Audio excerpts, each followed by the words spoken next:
Good evening, everybody. This council meeting of February 15th, 2022 is called to order. We'll have our pledge of allegiance, and I'm going to pick on Councilman Sherman, and if everybody else will mute their mics. But Sharon should unmute hers, right? There she goes. All right. I pledge allegiance to the flag, United States of America, and to the republic for which it stands, one nation, under God, indivisible, liberty and justice for all.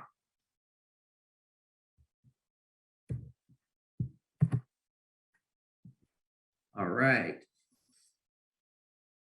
Donna, will you do a roll call, please? Yes, I will. Councilmember Peterson.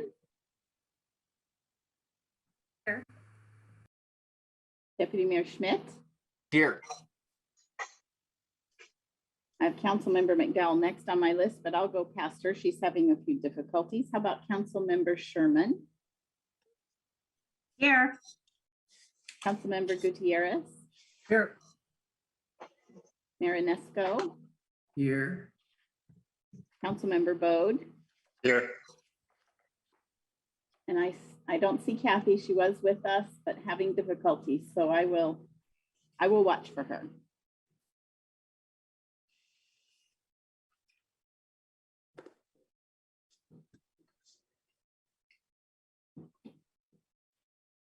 Just did roll call.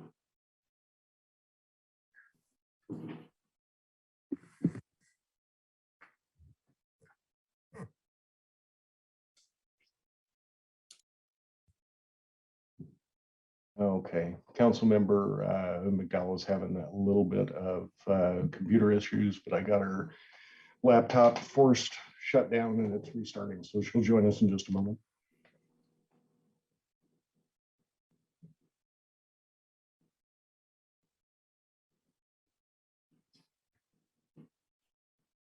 Where did the mayor go?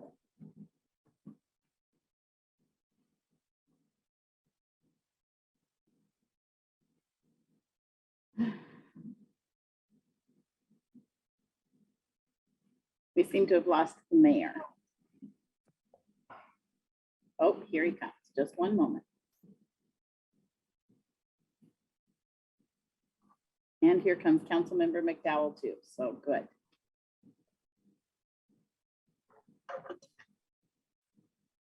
My laptop just rebooted all by itself. I'm back. That's what Councilmember McDowell's laptop did. All right. I was just sitting here and it just rebooted. Did we do the statement to the public about communication chat? I'm here. Okay. All right. Does council have any late changes to the agenda? No. All right. At this time, I would like to remind the members of the public that they can make comments during the public comment period, as well as any item listed on the business agenda or the action agenda. When making public comment, you will need to raise your hand electronically on the Zoom app, state your full name and whether you reside within the city limits or Mason County or elsewhere. Option 1, join the Zoom meeting by clicking on the link that's displayed on the city's webpage. The link is listed on the agendas and minute page under the tab that says more. Option 2, email City Manager Jeff Knighton. And option 3, call Jeff's office phone. Both email address and phone number are displayed on the screen of Mason Web TV streaming video. All right, do we have any council reports to share?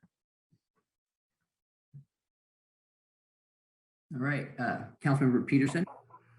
I just wanted to mention that yesterday, in my role through the Chamber of Commerce, I was invited to a meeting with Congressman Kilmer and the Undersecretary from USDA Rural Programs. And there was some solid conversation with our community partners in neighboring counties, as well as the EDC and Chamber here locally, talking about grant opportunities and what to expect in coming down the pike. So as I gather some more information about that, since it will obviously affect us within the city limits, I'll be sending that on to our city manager to share with council as that becomes available. Thank you, Councilmember Peterson. Anyone else? All right. Has everyone had a chance to view the consent agenda? Is there a motion to approve the consent agenda as published? So moved. All right, there is a motion. Do I hear a second? Second. All right, the motion is second. All in favor, say aye. Aye. Opposed? Motion carries. All right. Community Development Director Mark Ziegler has a presentation for us regarding Olympic Community Solar. Mr. Ziegler. Thank you, Mayor, Deputy Mayor, council members. Pleased to introduce to you tonight Ben Selesky, as well as I believe a couple other representatives from Olympia Community Solar to talk about an opportunity to bring a solar program to Mason County, much like they've done in Thurston County and other communities recently. So I'll turn it over to Ben for additional information. Hello, everyone. Thanks so much for having me here today. Let me share my screen real quick. Let's see.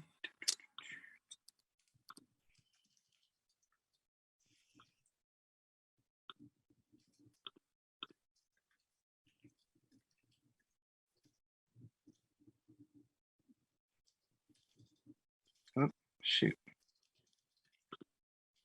Slideshow. Okay. Can everybody see my screen? Excellent, excellent. Well, thank you so much for allowing me to speak today. My name is Ben. I'm the program director for Olympia Community Solar. We are a Olympia-based nonprofit that's working to make the adoption of solar energy equitable and accessible for everybody. We obviously want the adoption of solar energy to be expanded to as many people as possible, but we understand that for a lot of people, in fact, maybe the majority of people, there's a lot of barriers to solar energy. And that can be through, they live in a multi-family housing building, they don't own their own house, their roof needs to be replaced. There's a lot of, they can't afford the upfront costs, or they can't perceive that they can't afford the upfront costs, bad roof or bad sun exposure. Anyway, so our team at Olympia Community Solar exists to make sure that everybody can access the benefits of community solar, even if there's perceived barriers there. And sometimes there's a lot of good reasons why people can't put solar on their roof. But we also believe that solar energy can be a tool for economic justice as well. And we address these barriers through community solar projects, which are basically like the idea of a community garden where instead of a solar array on every individual person's roof, there's one solar array and a bunch of different community members come together and have different units and shares of that, and all share in the benefits of that. So we do that through community solar projects. We do that through public policy, and we also do that through this thing called group purchasing campaigns, which I'll talk about today. What you're seeing right here on the screen is the biggest low-income solar array in Thurston County at Merritt Manor apartment complex. This array was installed a couple months ago, and cumulatively it saves each of the low-income tenants there a couple $100s every single year because of the reduced energy burden.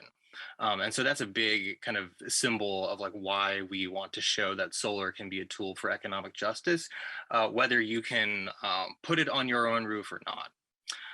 And we also do a lot of grant writing. For example, we're working with West Mason Fire Station 16 to put a solar on the roof of their station. Let's see. Cool. I will say this PowerPoint is a little bit outdated, and some of the slides might be out of order here, but please cut me off if I'm talking too long here. But Solarize is what we call a group purchasing campaign. It's a way for an entire county or community or neighborhood to save money on solar by motivating a large group of people to put panels on their rooftops at once. Think of it as like it's a lot cheaper to buy in bulk, right? To go to Costco and just buy in bulk than it is to get a individual item. And it's the same thing with solar. And so by making a deal with a solar company and a financier or multiple solar companies, we can reduce the cost of the materials of solar by all agreeing that, okay, we're going to put this on 50 homes or 100 homes.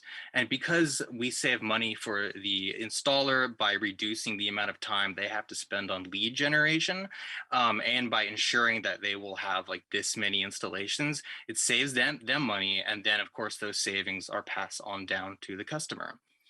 And so I think it really just addresses three considerable market barriers to solar, which is, of course, the upfront costs, the perceived complexity of it, and the customer inertia of it. A lot of people, they want to put solar on their roof for one reason or the other, but they're just not sure if this is the right time.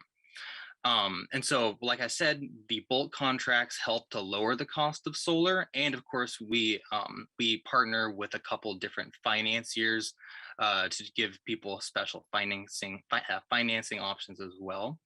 And because we reduce the complexity, because our organization, a nonprofit, we do educational seminars regularly for people by vetting contractors and having a pre-negotiated price. We essentially give people like a yes or no type of option. Now, obviously, they can go find solar from another company if they want, but a lot of people just don't have time in their busy lives to do hours and hours and hours of researching. And so we help give customers the best deal and then also make a lot of educational opportunities available for them. And then, of course, customer inertia, right? So this is a limited time campaign that's going to begin in April and end in August. It says September there, but we recently just changed it to August. And so by giving people a limited amount of time, we're saying like, now's the time to put solar on your roof.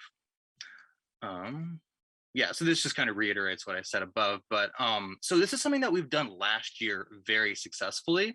A solar installer that we partnered with called Capstone, they kind of offered a group discount, and then we also partnered with a credit union to provide discounted financing if 50 households signed up. So the volume purchasing discount combined with the federal tax credits, it made the solar panels accessible for a lot of people in Thurston County.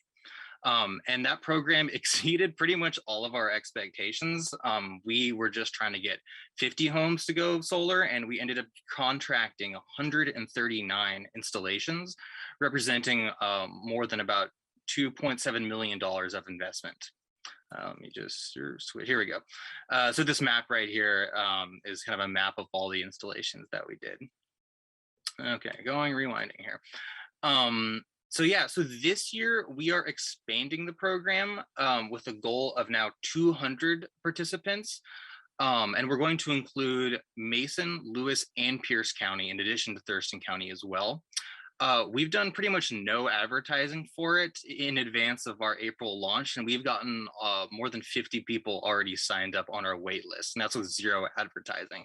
So a lot of people heard about this from last year because their neighbor or their friend went solar, and it's just a really great way of like spreading how easy and accessible solar can be given the right opportunities and partnerships. Cool. So like our role will be the kind of the host, the participant. We host the participants, and then we communicate with partners, and we're kind of the customer advocate. And we also like evaluate the performance of the campaign as it goes along. And so, for example, we have like minimum requirements of like solar exposure and roof conditions that all of our partner installers are required to adhere by. We can look at any contract that they sign with someone. And like we said, campaign prices and equipment choices have been pre-negotiated so that we're ensuring that all of our customers not only get a good deal, but they get a good experience too. So yeah, we had a competitive bidding process to secure our solar installers. And we're also in talks with multiple different financing institutions to provide optional financing as well. And like I also said, we're doing regular free educational workshops with questions and answers. Whether you decide to go ahead with Solarize or not, we think that like education really should be at the forefront here. Like, what does it take to put solar on your roof, right? And I think this year we are partnering with probably about 4 installers as opposed to just one from last year, giving people, you know, a lot of different choices. Also because we're just spanning a lot bigger geographic region as well. And then of course, we'll be making sure that customers are satisfied and they had a good experience. We'll be performing participant audits, and we're doing a post-campaign survey as well. Yeah, so here's an example of a few different solarized projects in Washington, in Mercer Island, in Whatcom, Thurston. There's been a successful one in Seattle as well. It's a group purchasing model that started in Portland initially and has since spread all over the world as a great way of going solar. And yeah, so like here I think this year we wanted to expand to other counties, particularly with a focus on rural areas and businesses. And I think it's important to note that we want to adapt our messaging and materials to fit all the communities that we're in, right? So, you know, for a lot of people, the environmental benefits of, you know, reducing your carbon emissions might be a great catalyst to go solar. But for a lot of other people, they want to save money on their energy bill, or they want to be energy independent and not be reliant on their utility company, which is constantly raising energy prices. And so for a lot of people, they just want to protect themselves from increased energy prices. And I think that's absolutely essential. We also did a really interesting post-solarized participant survey, and the sort of top 3 reasons that all the people on our last year's solarized campaign decided to go were the environmental benefits, the reduced costs and prices, and the convenience, the simplicity and support that they got through the solarized program, as opposed to just doing this all on their own. Yeah, so this just kind of reiterates the themes that I'm talking about here. The reason why a solarized campaign is so effective is because of the simplicity and affordability and the sense of community that people have, right? We're taking something that is a very individually daunting task, and we're distilling it into a really simple offer, giving people frequent educational opportunities and support structures and that accountability that's really important. And of course, the group purchase discount and financing makes solar less expensive for a lot of people. And then by giving people a cohesive sense of community that we're bringing their neighbors together and having that collective recognition. For example, at the end of last year's campaign, we all got together at the Children's Museum here in Olympia and had a little celebration for all the solarized participants. We're also going to create a Facebook page this time around for all solarized participants to come together and exchange information or talk about their experiences or just share photos and tips. It makes sure that everyone's success is interdependent here. And I think that's also a key of accountability as well. Cool. So I will say that, you know, the municipal partners that we had last year were a key part of how successful we were. And I will say that, you know, any municipal partner that we have, like, we're not asking you to promote any particular solar company. You know, all messaging and information is going to be distributed. We'll omit any names of private contractors. And I've had some really great conversations already with a lot of different cities in these 4 counties. So far, I think, let's see, Olympia, Lacey, Tumwater, Tenino, and Tacoma so far have all agreed to partner with us this year in some capacity. And I'm in the middle of some really good talks right now with Yelm, Centralia, Gig Harbor, and DuPont as well. And so those conversations are all ongoing. And so essentially, like, what I'm asking is if you would like to partner with us to send out utility mailers and to promote our messaging and graphics through social media pages, and then just help us get in touch with any other community organizations, media, resources, and just forums to make sure that if folks are interested in going solar, that they know about this campaign. And I think that trusted messenger of having your city, you know, help with that is a really powerful aspect of this. Yeah, I think, yep, that's all I got. I guess if I can take questions for a little while, and I also have some of my other colleagues on here if they want to jump in and answer any questions that I can't. Councilmember Schmidt has a question for you, or a statement. Thank you. I'm just curious, what is the shared component of this? Is it shared installation costs, hardware costs, all the above? Yeah, I guess when we say shared, what we mean is like the group purchasing discount. And so like all the materials are just a lot cheaper when you buy them in bulk. That's why we call them group purchasing. Is that clear? Yeah. enough? Yeah. Got it. I understand. Yeah. Yeah. Thank you. Councilmember Bode? I heard something about grants. Do you guys work with a lot of grants? I know there are a ton of solar grants out there. Yes, we do. That's a lot of what we do. Yes. Okay. Anyone else have any questions or comments? City Manager Knighton, do you have any input on sending these out in our mailers or? No, we can talk about that, and I'll make sure to touch base with each of the council members individually and make sure that that's something that the council is interested in doing. We can absolutely talk about that, and Mark, Director Ziegler, has the ability to get in touch with the solar project. So we'll make this a priority conversation. We can definitely get back to them. Great. Anybody else have any questions? Well, thank you, Benjamin. Stop sharing. All right. Excellent. Thank you so much for your time. Yes. Thank you. Donna, do we have anyone interested in public comment tonight? Let me take a look here, Mr. Mayor. No, we don't. All right, we'll move on to our business agenda. Our first business item is an ordinance about noise regulation. City Manager Jeff Knighton has details for us. Thank you very much, Mr. Mayor, Deputy Mayor, members of council.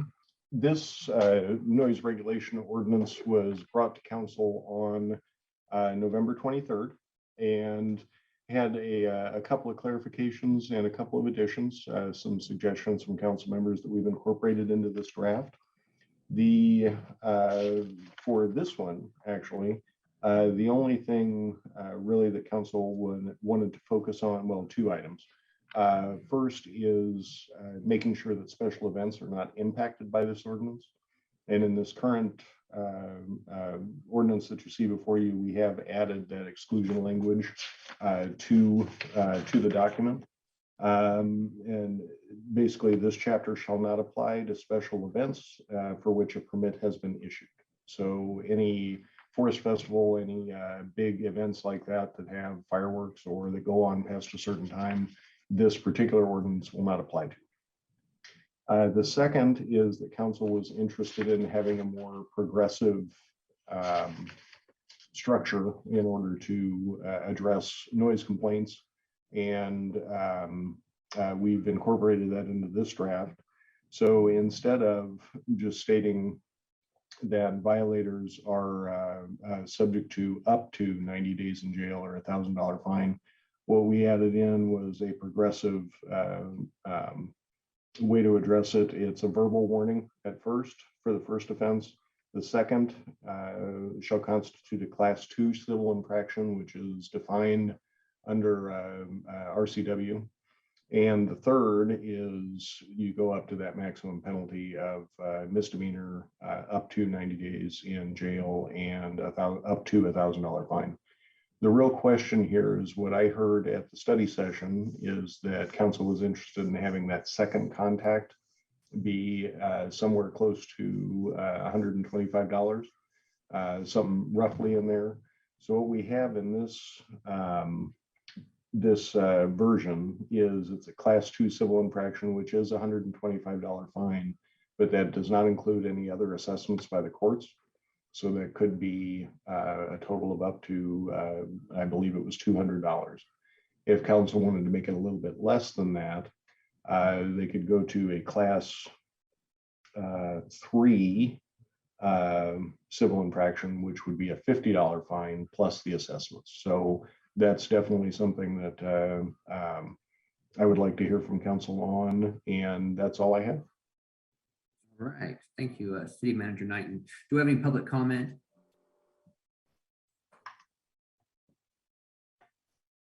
No, we don't, Mr. Mayor. All right, can I have a reading of ordinance number 1982-0122? Yes. Ordinance number 1982-0122, an ordinance of the city of Shelton, Washington, amending chapter 9.18 of the Shelton Municipal Code relating to noise regulations. Thank you. Do we have a motion?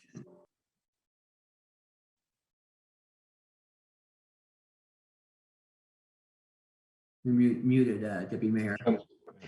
I move that we forward ordinance number 1982-0122 to the action agenda of the March 1st City Council meeting for further consideration. All right. Can we get a second? I'll second. All right. We have a motion and a second. Now, questions or comments for staff?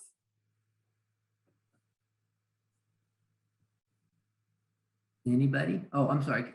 Deputy Mayor Schmidt, see your hand. Yeah, City Manager Knighton just asked if kind of for our input on this. I'm fine with it as written tonight. Anyone else? I like the progressive revisions as they've been revised. Thank you, council member.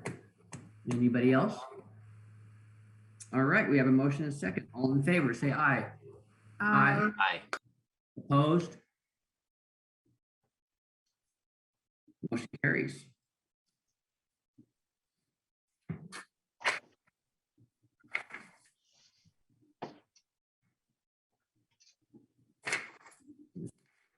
Order. All right, we have another ordinance for us regarding animal control. City Manager Knighton will present that as well. Thank you very much, Mr. Mayor, Deputy Mayor, members of council. Similar to the last item, council held a work session on this item on October 26th of 2021. And this one is intended to address animal control within the city. There were several proposed changes that were identified by staff in the study session, and council had a couple of additional changes that they would like to see that we've incorporated into this draft. The first was there was a discussion about leash length. So in the original draft, it was 6 feet, and council wanted to make sure that we took into account folks that use the retractable leashes. So we've amended that in this version for up to 20 feet in leash length to account for those retractable leashes. The second was a provision that would allow lifetime licenses for animals that are microchipped.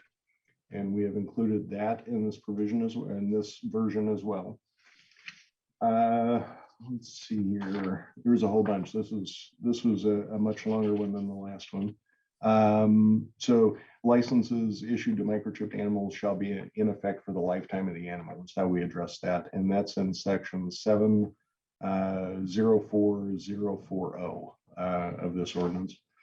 And then the last major discussion point that I wanted to bring up for council's consideration is the domestic animal provisions with chickens being specifically addressed. So the code 7.08.030 is the version of the code that council saw in study session. That has not changed. However, we have added a second section that references chickens directly. And on neighborhood residential lots of 5,000 square feet or more, up to 43,559, which is 1 square foot shy of an acre, where the next section would kick in. Residents are permitted up to 5,000, sorry, not 5,000, 5 chickens, and no roosters at all. And then there are some provisions as well for where a coop may be housed or any structure may be housed, that it needs to be separated from residential structures on neighboring parcels by 30 feet and can be no closer than 10 feet to the property line. And with that, that's all I have at the moment. All right. Donna, do you have any public comment? No, we don't, Mr. Mayor. May I get a reading of ordinance number 1983-0122? Ordinance number 1983-0122, an ordinance of the city of Shelton, Washington, amending Title 7 and Section 7.02.010 of the Shelton Municipal Code relating to animal control. Thank you. Do we have a motion? Move that we forward ordinance number 1983-0122 to the action agenda of the March 1st City Council meeting for further consideration. Second. All right. So now it's time for questions and comments for staff. Do we have any hands up? Hey, Commissioner, or Councilmember Councilmember Dow. I have one question for Jeff. I liked the 5,000. Just kidding. How are you going to get people to get rid of their roosters? That is a great question, and that will be complaint driven, similar to all the other nuisance abatement procedures contained in our code. When there's a complaint, hopefully through our city app, the code enforcement officer will address those issues similar to the way they would any others. So the code enforcement would remove the rooster or would give them time to remove it themselves? No, we wouldn't remove the rooster. We would go through the progressive discipline procedures the same way we do for other procedures. You know, it's really code enforcement is about education and helping people obtain compliance and not forcing it. That never goes well for anybody. So work with people to make sure that they understand what the requirements are, and then helping them achieve those requirements. Okay, thank you. Right, Deputy Mayor Schmidt. Yeah, I just wanted to basically comment that, you know, the majority of the reasons why an ordinance like this has been changed and we're adjusting things is mostly complaint driven, things we've been hearing from our constituents about, you know, challenges with, you know, keeping neighborhoods nice and, you know, livable for folks. And we know we've got issues with rodent problems as well in the community. Again, complaints we've heard from community members and business owners. And also, you know, I know we've heard from our code enforcement officer, animal control officer on this as well. So I think it's a combination of points that are made, but we have time between our business agenda item here and action in a couple of weeks. So if there's any further public input on this, I'd be interested to hear. But again, a lot of this is, you know, from things that we've been hearing over the past several years regarding, you know, challenges in our residential areas. Thank you. Councilmember Gutierrez. Yes, I wanted to say that I had a straight run of chickens, and one of them was not a chicken, it was a rooster. And I discovered that one morning.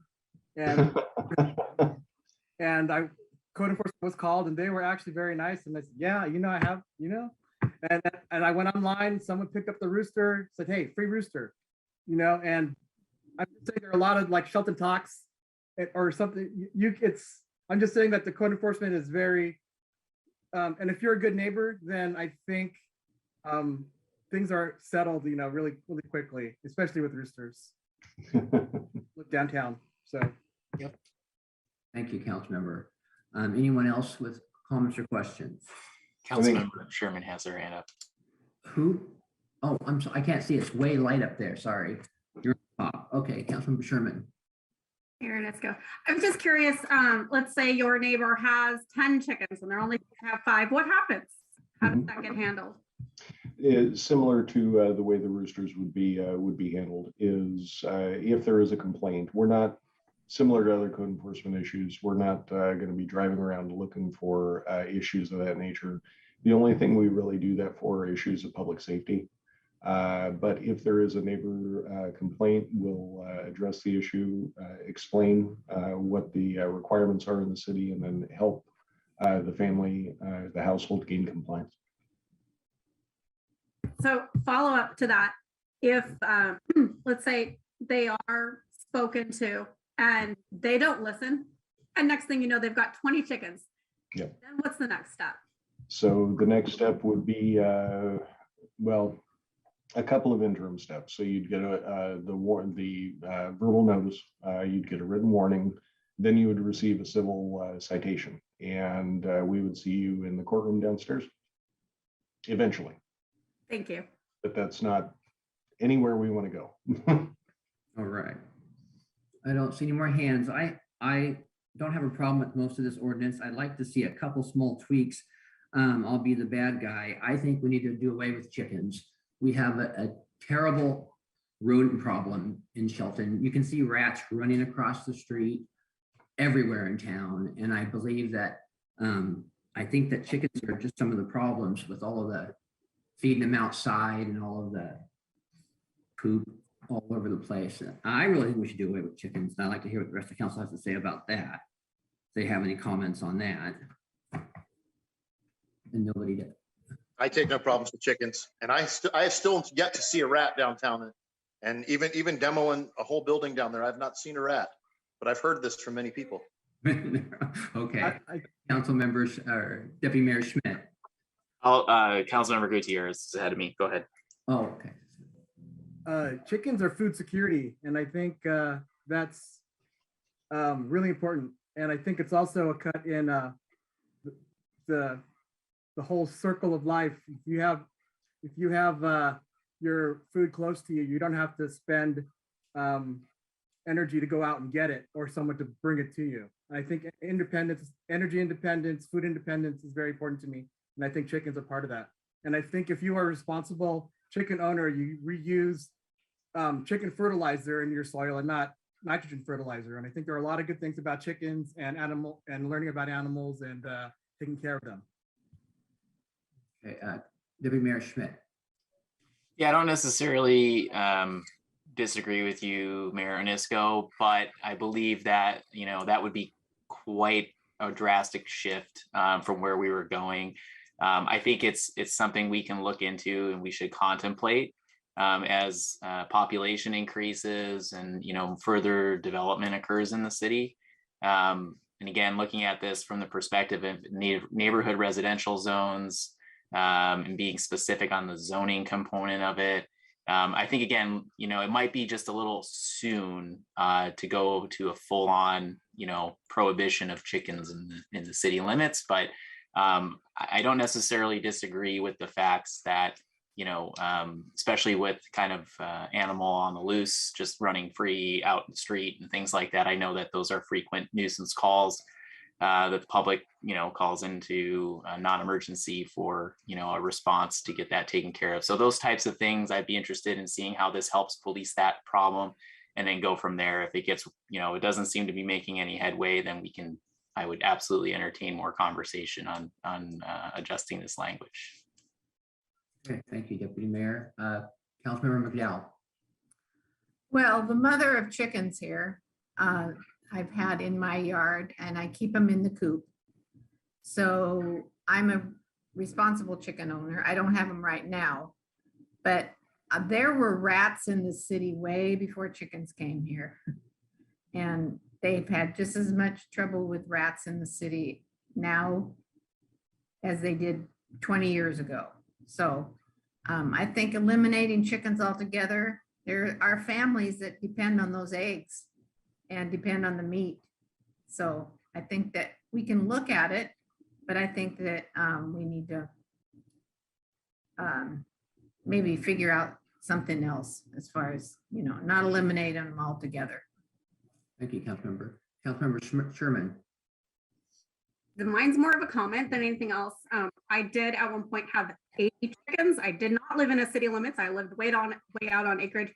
And our chickens killed anything that came in there. So there was no rats, there was no mice. We had less of a rodent problem when we had the chickens than before we got the chickens. So I don't know really if your chickens are overfed, maybe they're ignoring it, but I don't know if the two are really that correlated. That's all. Okay. I know when I'm beat. Okay. Next thing I would like to discuss is the 3 business days that we hold a dog before we put it up for adoption. I think that's a little soon. If somebody was on vacation for a weekend and they have their teenagers watching the dog and they don't know to go to the pound. And I was just wondering if we could change that to 7 days. Anybody have anything on that? 3 days is pretty darn quick. Yeah. I think 7's a good number. Anybody else have a thought on I that? agree. 7? I agree. Thank you. Okay, so it looks like we have consensus to change it to 7 days, City Manager. what section specifically are you looking at? Oh, man, I just wrote myself a note. I can find it between now and your next meeting on the 1st. Okay. And my last one is I would like to remove registering our cats. I mean, we're gonna have grandma come down with her cat and have to, I mean, we're not gonna control cats. We're not gonna pick up cats. And if our cat problem is feral, not people's house cats, I just think it's a little bit much. And I was hoping when we were starting to go through all of our codes, we were gonna try to make things a little bit easier for people instead of harder. And I think that registering your cat is just going too far. So that's 7.04.230 is where that starts. I wrote that one down. So does anybody have anything on registering your cats? I agree with you on that one.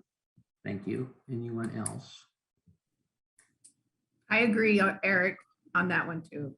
Okay. Well, that's 3. Anybody else think that registering your cats is kind of going above and beyond, or? Guess not. So I guess that you would keep cats in there. So that's all that I had. So we have a motion and a second. All in favor, say aye. Aye. Aye. I Opposed? Aye. All right. So I guess I read that wrong, didn't I? So we had the motion second move forward ordinance 1983-0122 to the action agenda of March 1st, City Council meeting for further consideration. We already have our ayes and nays. Thank you. All right. Community Development Director Mark Ziegler has information for us about appointments to the Park and Recreation Advisory Committee. Thank you, Mayor, council members. Pleased to bring to you tonight the recommendation for appointment to the Parks and Recreation Citizens Advisory Committee. We currently have 3 openings on the committee. I have 2 individuals that terms ended at the end of 2021 that are interested in serving another term. Those individuals are Deborah Dozier and Sue Patterson. And then I have 1 open position that we received a letter of interest from Melissa Stearns. This would fill out the 5-member committee, advisory committee with their full terms. These are 4-year terms. And let's see, all 3 of these positions would have terms starting January 1st, 2022.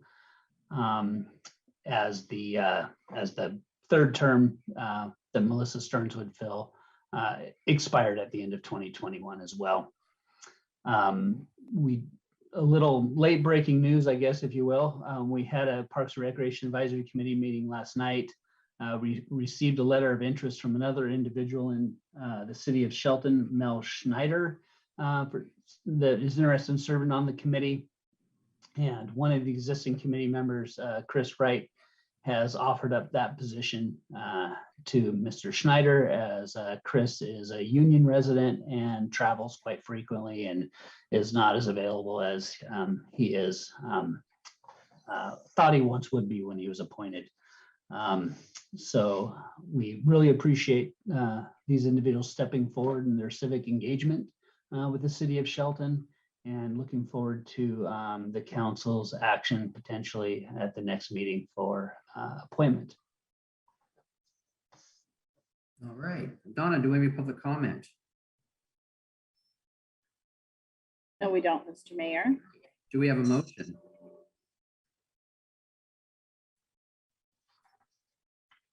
Anybody? I move to place the appointment of Deborah Dozier, Sue Patterson, and Melissa Stearns to the Parks and Recreation Advisory Committee on the action agenda for the meeting on March 1st, 2022. All right. I second. All right. Do we have any questions or comments for Director Ziegler? No? We have a motion and a second to place the comment of Deb Dozier, Sue Patterson, and Melissa Stearns on the Park Restrict. Do we need to add that other one, Mark? I'd leave that up to you, Mayor. I can adjust the motion for the next Action. council meeting Thank if you agree to that. That's fine. And Melissa Stearns, the Park and Recreation Advisory Committee on the action agenda for meeting of March 1st, 2022. All in favor, say aye. Aye. Aye. Opposed? Motion carries.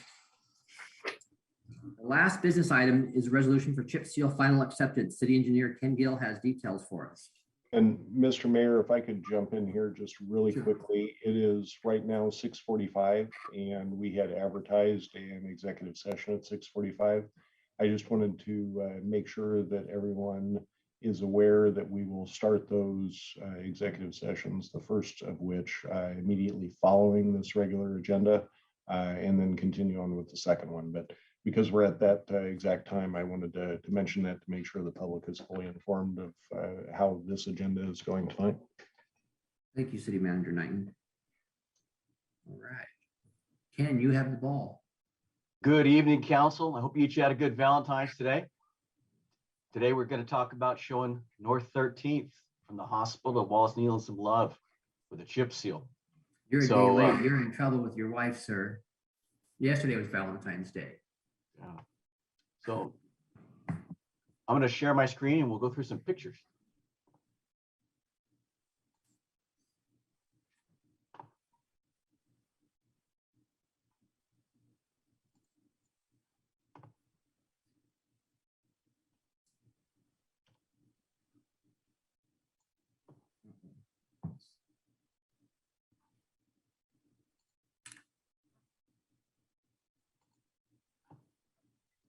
There you go.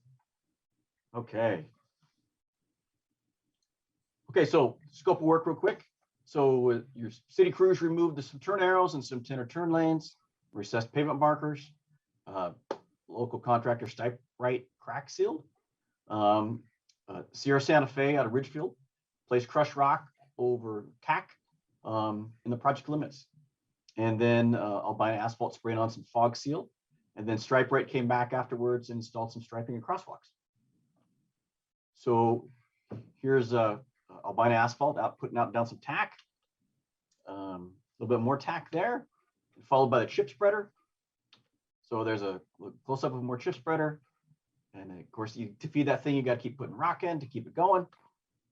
And then you compact it down with rubber tired rollers. So not the steel drum variety, but actually rubber tired rollers that are all in a row across the front of that. That's how it looks when it's done compared to the old. And then, of course, you got to make sure the buses come through. So thank you to our patients from the Shelton School District while we did this project. This is again, after you're done putting your chip seal down, you do a fog seal over the top to kind of lock all those rocks in. And try something here.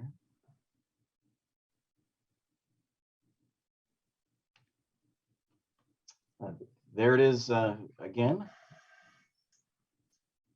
And there you go. There it is in action. So project was delayed a little bit.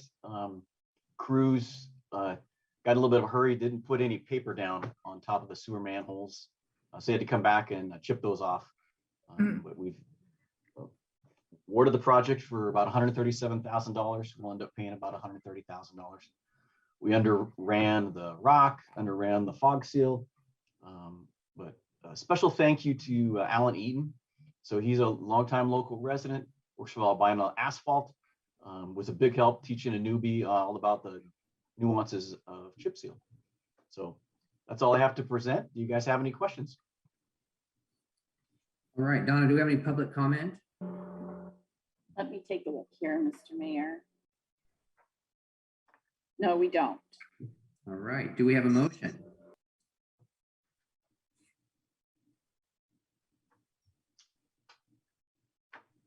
I recommend moving resolution number 1226-0222 to the March 1st action agenda.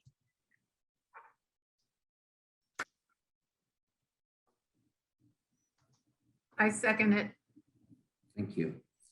All right, do we have any comments or questions for staff, for Ken or staff? I have. For McDowell. I have a comment. Good job, Ken.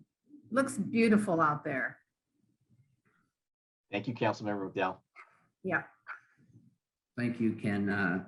This shows that our Transportation Benefit District dollars at work. Yes, it is. All right.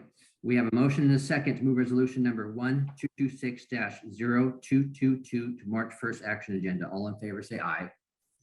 Aye. Opposed? Motion carries. All right, moving on to our action agenda. We now have action.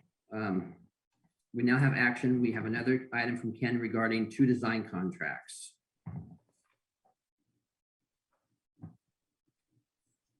So this is a continuation of last council meeting. A big thank you to WashDOT, particularly John Ho. He's a WashDOT staff that reviewed the contracts that I presented to you last time and pointed out some of the nuances of a negotiated fixed fee, lowered the price on the Brockdale project by about $77. So as Jay Harris likes to say, it's no small potatoes. So we want to keep those potatoes in our basket. So we'll do that. Also, a big thank you to retired WashDOT employee and Shelton resident Mark Brooks. He walked me through the obligation process last week.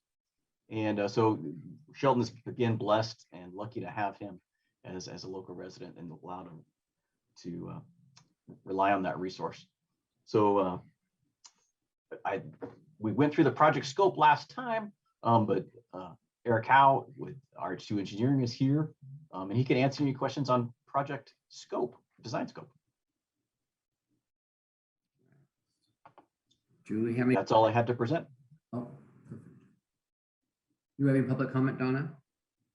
No, we don't, Mr. Mayor. May I get a reading of resolution 1223-1221 and 1224-1221? Resolution number 1223-1221, a resolution of the City of Shelton, Washington, authorizing the city manager to enter into a local agency A&E professional services negotiated hourly rate consultant agreement for the Safe Routes to Schools project with RH2 Engineering. I already gave Kim a hard time about these titles, but I'm doing it. And the next resolution is resolution number 1224-1221, a resolution of the City of Shelton, Washington, authorizing the city manager to enter into a local agency A&E professional services negotiated hourly rate consultant agreement for the Brockdale Road overlay from Wallace Neeland to Batstone Cutoff Road project with the RH2 Engineering. All right, thank you, Donna. You're welcome. Motion. Move to adopt resolution numbers 1223 and -1221 and 1224-1221. All right. Second, Deidre and Miguel, looks like. All right, do we have any comments or questions for staff? Good project. Looking for hands, no hands? All right. We have a motion and a second to adopt resolution number 1223-1221 and 1224-1221. All in favor, say aye. Aye. Opposed? Motion carries. Thank you. Thank you. Thank you, Ken. Now we have a resolution to update the master fee schedule. Interim Finance Director Terry Snitzer has more information. Thank you, Mayor, Deputy Mayor, and council members. Tonight, I just want to complete the process for the 2022 fee schedule. The only change that we made was in section 4 of the resolution, which just updated language per the city attorney recommendation. Just saying that these the fee schedule rates are effective March 1st, but the utility rates that were set in municipal code were effective as of January 1st of 2022. So our goal is to bring the annual fee schedule to council in December of each year so that all the fees are effective by January 1st of the following year. And I wanted to address Mayor Nisco's question last time, which we do have the language of the $100 fee of the non-payment fee, turnoff fee, and the $20 new service fee on the door hangers. So I want to update council on that. Thank you. And with that, that is all I have. Okay, Donna, do we have any public comment? No, we don't, Mr. Mayor. May I get a reading of resolution number 1225-1221? Resolution number 1225-1221, a resolution of the City of Shelton, Washington, updating and establishing the city's master fee schedule for fiscal year 2022. All right, do we have a motion? Move to approve resolution number 1225-1221 as presented. All right. And second. All right, we have a motion and a second. Any comments? No, we have a motion and a second to approve resolution number 1225-1221 as presented. All in favor, say aye. Aye. Aye. Opposed? Motion carries. All right, our next item presented by Community Development Director Mark Ziegler has to do with the Civic Center Rotating Art Gallery. Thank you, Mr. Mayor, council members. I'm pleased to bring to you tonight the recommendation from the Shelton Arts Commission for placement in the Civic Center Rotating Art Gallery.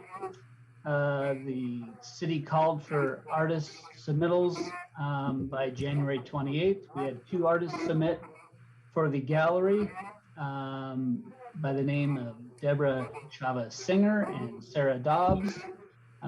They have 5 total pieces each for a total of 10 that would be installed with the council's approval on March 1st and be in place through May 31st. Okay, thank you. Do we have any public comment, Donna? No, we don't, Mr. Mayor. All right. Do we have a motion?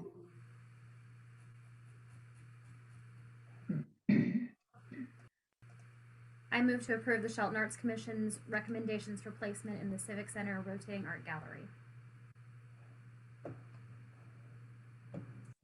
I'll second it. All right, any comments or questions or staff? No. We have a motion and a second to approve the Shelton Arts Commission recommendations for placement in the Civic Center Rotating Art Gallery. All in favor, say aye. Aye. Aye. Opposed? Motion carries. Our last action item is an agreement with Adopt a Pet. Police Chief Carol Beeson has the details for us. Good evening, Mr. Mayor, Deputy Mayor, and members of council. This agreement in front of you is very similar to the one that we entered into last year with the Kitsap County Humane Society. This, like the other agreement, would have our animal control / code compliance officers transferring animals that have either been abandoned or released to the humane or to our shelter. They'd be sent over to Adopt a Pet, and they would take care of doing the advertising and the adoption services on our behalf. Part of the reason we're looking for another partner is to increase the availability of someone to help us with that, so we can free up our code compliance officers to deal with the code compliance issues. Whenever we have an animal that is long-term in our kennel and we're working to get them adopted, of course, you can imagine that our code compliance officers have to spend a lot of time meeting the prospective adopters and making sure that all of the vet bills and neutering and spaying and all of that is done in order to get them adopted. This would free up our code compliance folks. To give you an idea how often this happens, on average, we have somewhere between 3 and 5, usually dogs, that this would apply to in a month. And similar to the Kitsap Humane Society contract, it would cost us $200 every time we transfer an animal over to Adopt a Pet. And the Adopt a Pet is a closer option for us than the Kitsap County Humane Society. we have any public comment? Donna, can I get a reading of resolution number 1228-0222? Yes. Resolution number 1228-0222. A resolution of the Council of the City of Shelton, Washington, authorizing the city manager to enter into a contract with Adoptive Pet of Shelton for long-term animal care and adoption. All right, do we have a motion? Move to approve resolution number 1228-0222 as presented. All right, we have a second. Second. All right, we have a motion and a second. Comments or questions? So Chief Beeson, so the protocol now is we would take a dog for 7 days and then transfer it to adopt a pet. That's how. If it meets their criteria for adoption, it all depends on what kind of temperament, the circumstances under which the animal was brought to our shelter. In some circumstances, the animals that come, we already know who the owners are, so we work with them to resolve the issue. So it's on a case-by-case basis, but they have some criteria that the animals have to meet before they will take some of them. And that's similar with Kitsap as well. This simply gives us another option if one happens to be busy and can't take an animal at that time. It gives us another option of somewhere to take them. Well, I'm all for freeing up code enforcement to go out and do some code enforcement work. Me too. All right. We have a motion and a second to approve resolution number 1228-0222. All in favor, say aye. Aye. Opposed? Motion carries. All right, Jeff, do you have a city manager report for us tonight? I do, Mr. Mayor. Thank you, Deputy Mayor, council members. A couple things to mention. One, thanks to our partners at Mason Health, Department of Public Health, we received a huge box of masks. I don't even know how many are in there, N95 masks that we've made available to come in and pick several up if there need additional masks. Those masks are always available at the little table right by the customer service right out front. Jeff, I can't hear you. Is anybody else having a problem, or is it just me? Yeah, I am. Yeah, I heard the feedback and I can barely hear you. Yeah, I get a little bit of feedback too. I'll try to speak up a little bit. Is that better? I think Donna just solved it. You're good now. Oh, okay, good. So we also received, thanks to the partnership with Public Health, a allotment of tests for COVID-19, and we're making those available to the public as well. Those are going to be available on Mondays and Thursdays from 1 to 3 p.m. Downstairs in the Civic Center. We started that program yesterday, and there was a line waiting right at 1 o'clock when we opened up the doors. So I believe we gave away 120 tests yesterday. Unfortunately, we don't have near as many tests as we have masks, but we will run that program until supplies last, and then we'll see if we can get some additional tests from Public Health if they're able to source those. I think everybody's having a difficult time finding adequate supplies of those tests at the moment, but hopefully that'll change soon. Next item is our partnership with Timberland Regional Library. They are holding the pop-up library here in the Civic Center while their building is undergoing renovations. Those events are Wednesday and Thursday from 9 a.m. to noon. Library staff is available here along with materials available to check out. And then again on Friday from 2 in the afternoon until 5 p.m.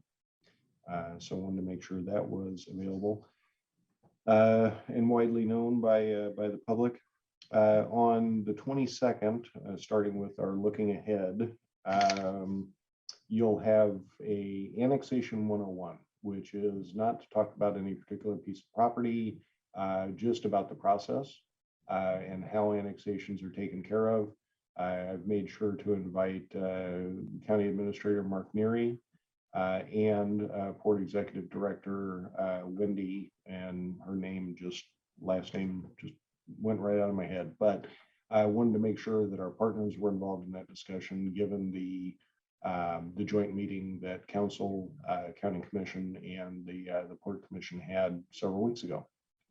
Continuing with looking ahead, Jurassic Parliament is coming up. I'm sure all of you are incredibly excited for that. But we'll make sure that the Robert's Rules of Order are laid out in a fun and as entertaining a manner as they can be for that on the 23rd. On the 1st, you'll hear all the items that you heard tonight on your business agenda.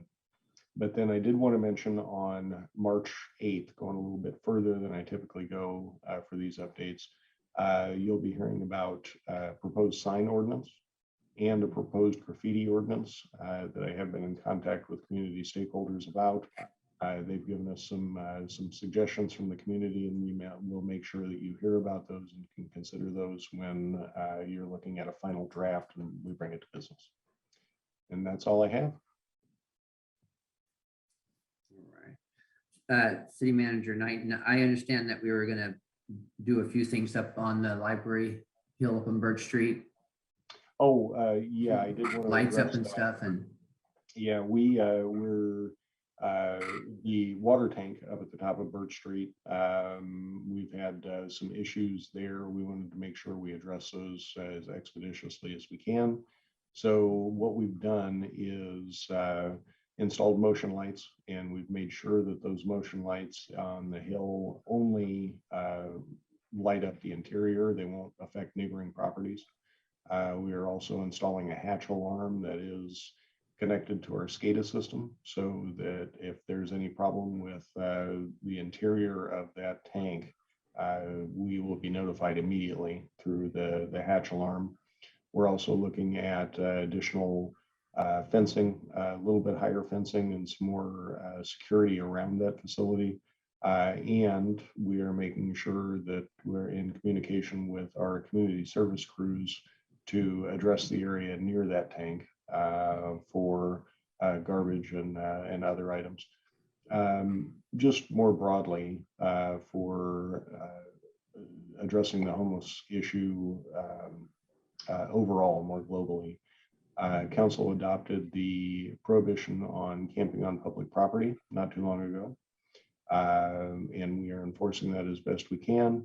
We have terrific partners at Community Lifeline who have worked very hard to expand the capacity of that shelter and work well with our police department to help people, help those in need find shelter. We're considering other items. We just scheduled a study session going up much further than I typically do toward the end of March for council to consider private property camping abatement. We have a draft of that ordinance as well. So that is scheduled for your March 22nd study session. So we're doing several things on several different fronts to more globally address that issue. thank you. Does anyone have any questions for City Manager Knighton tonight? Do we have any new items for discussion?